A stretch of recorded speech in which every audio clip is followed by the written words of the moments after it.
स्कंध 5 22वां अध्याय। भिन्न भिन्न ग्रहों की स्थिति और गति का वर्णन। राजा परीक्षित ने पूछा, भगवान आपने जो कहा कि यद्यप भगवान सूर्य राशियों की ओर जाते समय मेरु और ध्रुव की दाईं ओर रखकर चलते मालूम होते हैं, किंतु वस्तुतः उनकी गति दक्षिणावर्त नहीं होती, इस विषय को हम किस प्रकार समझें। श्री सुखदेव जी ने कहा, राजन, जैसे कुम्हार के घूमते हुए चाक पर बैठकर उसके साथ घूमती हुई चींटी आदि की अपनी गति उससे भिन्न ही है, क्योंकि वह भिन्न भिन्न समय में उस चक्र के भिन्न भिन्न स्थानों में देखी जाती है। उसी प्रकार नक्षत्र और राशियों से उपलक्षित काल चक्र में पड़कर ध्रुव और मेरु को दाएं रखकर घूमने वाले सूर्य आदि ग्रहों की गति वास्तव में उससे भिन्न ही है, क्योंकि ये काल भेद से भिन्न भिन्न राशि और नक्षत्रों में देख पड़ते हैं।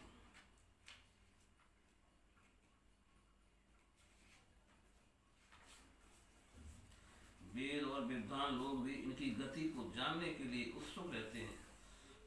वे साक्षात आदि पुरुष भगवान नारायण ही लोगों के कल्याण और कर्मों की शुद्धि के लिए अपने वेद में विग्रह काल को 12 मासों में व्यक्त कर वसंत आदि 6 ऋतुओं में उनके यथा योग्य गुणों का विधान करते हैं। इस लोक में वर्णाश्रम धर्म का अनुसरण करने वाले पुरुष वेदत्रयी द्वारा प्रतिपादित छोटे बड़े कर्मों से इंद्रादि देवताओं के रूप में और योग के साधनों से अंतर्यामी रूप में उनकी श्रद्धा पूर्वक आराधना करके स्वतंत्रता से ही परम पद प्राप्त कर सकते हैं। भगवान सूर्य संपूर्ण लोकों के आत्मा हैं। वे पृथ्वी और ध्रुवलोक के मध्य में स्थित आकाश मंडल के भीतर काल चक्र में स्थित होकर 12 मासों को भोगते हैं, जो संवत्सर के अवयव हैं और मेष और राशियों के नाम से प्रसिद्ध हैं। इनमें से प्रत्येक मास चंद्रमान से शुक्ल और कृष्ण को 2 पक्ष का, पितृमान से 1 रात और 1 दिन का एक तथा सौरमान से 2.25 नक्षत्र का बताया जाता है। जितने काल में सूर्यदेव इस संवत्सर का 6ठा भाग भोगते हैं, उसका वह अवयव ऋतु कहा जाता है। आकाश में भगवान सूर्य का जितना मार्ग है, उसका आधा वे जितने समय में पार कर लेते हैं उसे एक आयन कहते हैं, तथा जितने समय में वे अपनी मंद तीव्र समान गति से स्वर्ग और पृथ्वी मंडल के सहित पूरे आकाश का चक्कर लगा जाते हैं, उसे अवान्तर भेद से संवत्सर, परिवत्सर, इडावत्सर, अनुवत्सर अथवा वत्सर कहते हैं।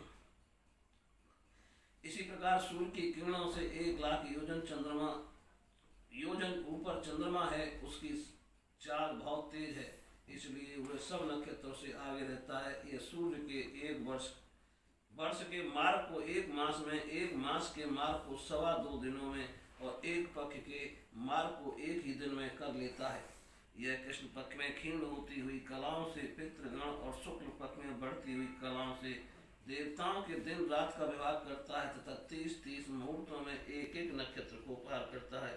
अन्न में और अमृत में होने के कारण यही समस्त जीवों का प्राण और जीवन है। ये जो 16 कलाओं से युक्त मनोमय, अन्नमय, अमृतमय पुरुष स्वरूप भगवान चंद्रमा हैं, ये ही देवता, पितर, मनुष्य, भूत, पशु, पक्षी, सरीसृप और वृक्षादि समस्त प्राणियों के प्राणों का पोषण करते हैं, इसलिए इन्हें सर्वमय कहते हैं। चंद्रमा से 3 लाख योजन ऊपर अभिजीत के सहित 28 नक्षत्र हैं। भगवान ने इन्हें काल चक्र में नियुक्त कर रखा है, अतः ये मेरु को दाईं ओर रखकर घूमते रहते हैं। इनमें 2 लाख योजन ऊपर शुक्र दिखाई देता है। यह सूर्य की शीघ्र, मंद और समान गतियों के अनुसार उन्हीं के समान कभी आगे कभी पीछे और कभी साथ साथ रहकर चलता है। यह वर्षा करने वाला ग्रह है, इसलिए लोगों को यह प्राय सर्वदा ही अनुकूल रहता है। इसकी गति से ऐसा अनुमान होता है कि यह वर्षा रोकने वाले ग्रह को शांत कर देता है। शुक्र की गति के साथ साथ बुध की भी व्याख्या हो गई। शुक्र के अनुसार ही बुध की गति भी समझ लेनी चाहिए। चंद्रमा का पुत्र शुक्र से 2 लाख योजन ऊपर है।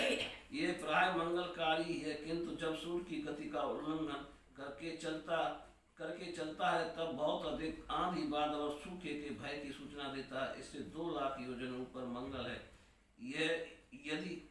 यदि वक्र गति से न चले तो एक राशि को 3-3 पक्ष में भोगता हुआ 12 राशियों को पार करता है। ये अशुभ ग्रह है और प्राय अमंगल का सूचक है। इसके ऊपर 2 लाख योजन की दूरी पर भगवान बृहस्पति जी हैं। ये यदि वक्र गति से न चलें तो 1-1 राशि को 1-1 वर्ष में भोगते हैं। ये प्राय ब्राह्मण कुल के लिए अनुकूल रहते हैं। बृहस्पति से 2 लाख योजन ऊपर शनिश्चर दिखाई देते हैं। ये 30-30 महीने तक 30-30 महीने तक एक एक राशि में रहते हैं, अतः इन्हें सब राशियों को पार करने में 30 वर्ष लग जाते हैं। ये प्राय सभी के लिए अशांति कारक है।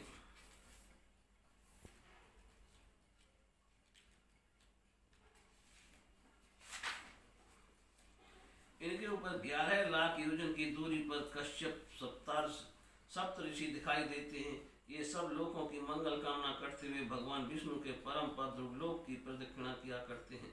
बोलिए श्री कृष्ण भगवान की जय।